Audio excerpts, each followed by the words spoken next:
U.S. Secretary of State Rex Tillerson on Friday looked to clear any confusion regarding the U.S. position on negotiating with North Korea. During a special UN Security Council meeting focused on Pyongyang's November 28th missile launch, the top U.S. diplomat said North Korea must choose between giving up its unlawful nuclear weapons program or continuing to condemn its own citizens to poverty and isolation. VOA diplomatic correspondent Cindy Sain has more from the State Department.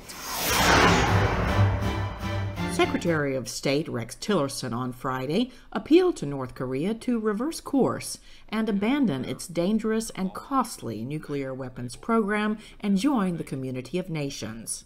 But he did not repeat his offer from earlier this week of a first meeting without precondition.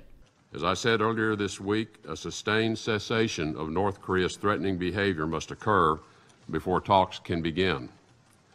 North Korea must earn its way back to the table.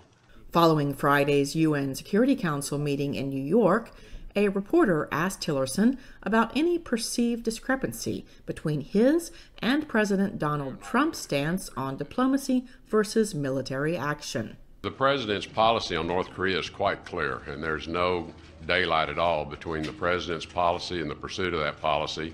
North Korean UN Ambassador Ja Sung-nam said his country's possession of nuclear weapons was an inevitable self-defensive measure, blaming the United States for tensions on the Korean peninsula.